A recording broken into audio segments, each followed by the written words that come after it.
సీఎంకు మంత్రులకు ఎంత సెక్యూరిటీ అవసరమో పోలీసులు నిర్ణయిస్తారు. బుల్లెట్ ప్రూఫ్ కార్లు పోలీసులు చేయిస్తారు. వెటకారంగా మాట్లాడి మేమేదో దాచుకున్నట్లు, ఈయనేదో కనిపెట్టినట్లు సీఎం రేవంత్ రెడ్డి గారు మాట్లాడటం తన స్థాయిని తగ్గించుకోవటమే. ఈ రోజు మీడియాతో మాట్లాడుతూ బీఆర్ఎస్ పార్టీకి చెందిన కల్వకుంట్ల కవిత చెప్పారు.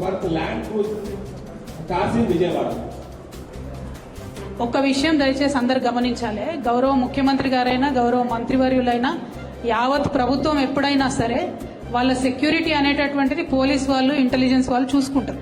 ఎవరు కూడా మాకు ఇన్ని కార్లు కావాలి, ఇంత సెక్యూరిటీ ఉండాలని ప్రజాప్రతినిధులు కోరరు. సెక్యూరిటీ వాళ్ళు, ఇంటెలిజెన్స్ వాళ్ళు చూసి సజెస్ట్ చేస్తారు.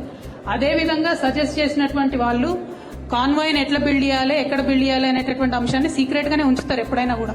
ఎందుకంటే థ్రెట్ ఉంటుందనే సెక్యూరిటీ ఉంటుంది. సో ఆటోమేటిక్ గా ఎక్కడో వాళ్ళు పెట్టి దానికి కావాల్సినటువంటి ఫెసిలిటీస్ అన్ని కూడా క్రియేట్ చేసినట్టున్నారు. అవసరమైనప్పుడు తెచ్చి వాడతారు. అవన్నీ మనకు కూడా చెప్పారు కదా, సీఎం గారికి కూడా చెప్పకుండా చాలా ఇంటెలిజెన్స్ వాళ్ళు చేసేటి ఉంటాయి.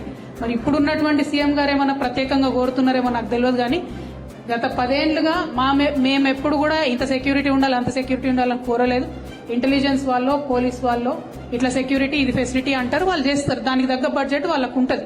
దానిలో పెద్ద అంశం చేసి దాని మీద వెటకారంగా మాట్లాడటం, ఏదో సీక్రెట్ గా విజయవాడలో దాచుకున్నాం, అవి ఏడ తయారవుతుందో ఎవరికి తెలియదు, ఏడ దాచి పెడతారో ఎవరికి తెలియదు.